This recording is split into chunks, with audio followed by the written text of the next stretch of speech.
Gajanan Singh would have started his junior career having represented Guyana at the regional junior level and then went on to play for the West Indies, would have been on the same West Indies on the 19 side with the likes of Kyron Pollard and Sunil Narayan at one point, and then, of course, went on to play senior cricket for Guyana. So he's very watchful of the first ball, as Santoki certainly is a very crafty customer. Definitely going to be a good competition here. Something that I said to Young Singh, I don't see any reason why you're not involved at the first class level. He has all the shots, very talented, and I think it's just to channel that and something that he can really go on to do good things because he has the talent, definitely. Just check in. Can you hear me? So he gets on inside edge and will run away towards the fine leg boundary. Streaky but effective, Merv. Sometimes it doesn't matter how they come. They're off to a good start. They're 4 without loss. Yeah, we all need a bit of luck sometimes. So that should get him off. A bit unfortunate there for Santoki, but some luck for Gajanan Singh. Certainly, Merv, on another day, that will be dragged onto the stumps. But today, it passes the stump, passes Ramdin, and it goes away for 4. So relatively a good start here from Gajanan Singh. And, of course, the scorebook will never reflect what kind of shot it was. No, it doesn't say that. Not at all. It just says 4 runs, right? And cricket has always been a numbers game. So whatever brings the numbers up are good, and whatever brings the numbers down, certainly not good. Gajanan Singh off and running here. He's on 5. And bring Jaskaran Malhotra, who has had a good domestic record here on American soil. But I was telling him last night that he was in the commentary box. He has set such a high bar for himself that in as much he's got 20s and he's got a couple of 30s in this tournament, by his standard, this is not a good series for him. Definitely, and like I said, the talent that he carries, I know he would be disappointed thus far and would definitely want to cash in, probably help his team to go to the finals. So Santoki with 5 in the over so far. Ball going down the leg side, a diving Ramdin. Oh, caught behind. So a wicket falls here. Jaskaran goes without scoring. Second ball. And Ramdin does all the rest. As we were just saying, the luck. This one is edged down the leg side and he's out caught. So a bit of a strangle day for Santoki, but I'm sure he'll accept that. Certainly, and certainly the catch taken by a world-class keeper. Dinesh Ramdin has been around international cricket for some time. He plays all 3 formats for the West Indies and have led the West Indies on many, many occasions. So a regulation wicketkeeper catch. And Dinesh Ramdin over the years, Merv, in as much as he has been in and out of the West Indies team from time to time, but wicket-keeping-wise, there's not a better wicket-keeper in the Caribbean from a wicket-keeping standpoint as better than Dinesh Ramdin. Definitely. Dinesh has shown what he can do. I think, when you look at the whole concept, he definitely is the number one as far as, if you have a half a cricket brain, you would look and see that's the guy that should be in the job. Unfortunately, he has been in and out. Sometimes because he hasn't been as consistent with the bat. But the talent, I certainly believe he can play as a batsman as well. So he has the talent and just probably a bit more consistency in his efforts. And he can go on to play for quite a number of years. That is, Mr. Brown has anything to do with it. So, yes, Merv, you're right on that. But point taken that these days, and especially in one-day international 50-over cricket and T20 cricket, you're looked upon as the wicketkeeper of choice when you start coming good with the bat, and not necessarily as being a specialist keeper these days. Yeah, I think Mr. Dujon would have started that trend. So when you're a wicketkeeper, you're expected to contribute with the bat. So Akeem Dotson comes out here at 5 for 1 as a number 3 batsman. Merv, it's not a good thing to be batting a ball that has only bowled 4 times.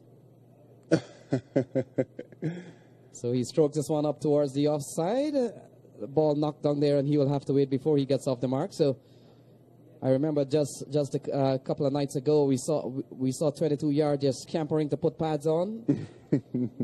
It's a funny game, so you always have to keep posted, keep your eyes on the game because it can change really, really quickly. So it's 5 for 1. They have lost the wicket of Jaskaran Malhotra. Dismissed for a duck. Malhotra dismissed for what they would call a golden duck. Merv? Yeah. You don't want to see too many of those. It's never a nice feeling. And while the name sounds very nice, golden duck, essentially means that you've gotten a first ball duck, and I understand if you got a second ball duck, it's called a silver duck, and a third ball duck, a bronze duck. Well, it goes like the Olympics, I guess. Huh? That's the effort to try and get the sport into the Olympics. Yes, Marvin. Actually, speaking of the Olympics and athletic, last night during the halftime, we saw two of the players. Big argument outside the stadium. Who's the fastest? Well, there's a big cricket field here. And we put him to the test. A fellow by the name of McCarthy.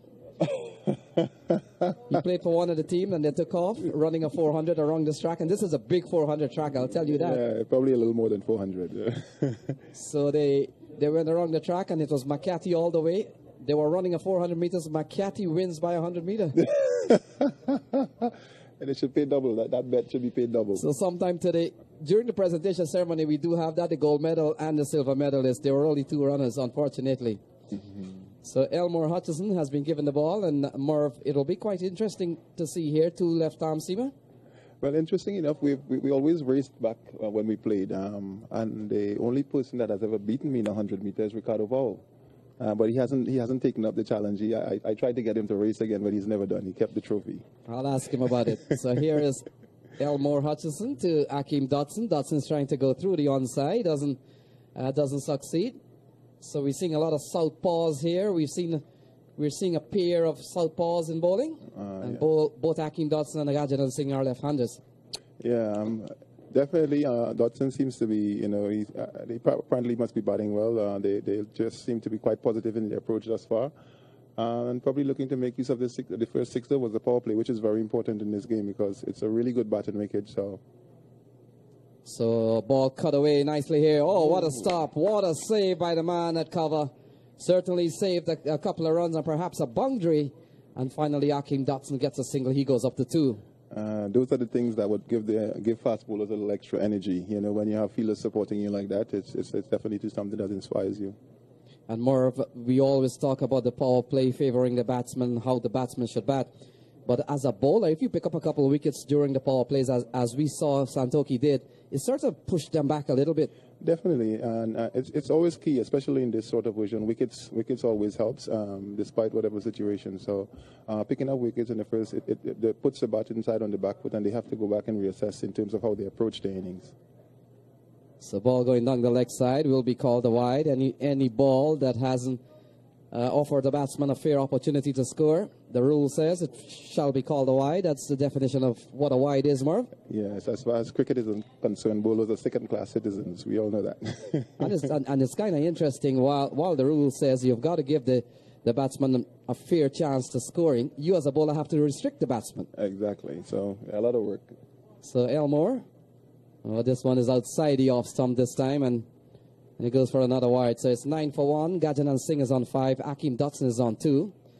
They have lost the service of Jaskran Malhotra. Just to go on Hutch, it was a wide ball, but there was a bit of movement. That is what I saw and what I liked. So I think once he gets it online, that will be, especially against these left-handers.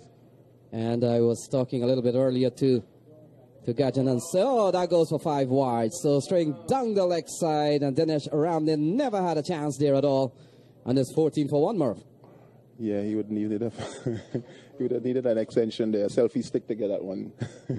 So 14 for 1. And Merv, I was talking a little bit earlier on with Gajanan Singh, and he was of the opinion that to face two of these left-handers in the park today, he would rather take them onto the hot sunshine rather than tonight when the conditions could be very conducive to swing bowling, both Santoki and Elmore Hutchison. Yeah, the ball does a lot more at night, obviously. Not all the time, but we've seen, talking to a few of the players that have been out there, it definitely does a lot more. It's been doing, especially the late games. So it would be interesting come this evening with the two teams that get into the finals. And we've Hope seen that will join the Afghanistan team, obviously. And we've seen a bunch of left-arm seamers in this tournament. We have a pair here right now in Santoki and certainly Elmore Hutchison. We saw Najaf Shah, very tall man. In fact, someone was asking me if he is Mohammed Irfan, and I said no. And by the way, Mohammed Irfan taller than Joel Garner. Yeah, but he did bowl really well, yes. Actually won the game for his team, so credit must be given to him on such a wicket. And to hit his Yorkers with the accuracy that he did, good on him.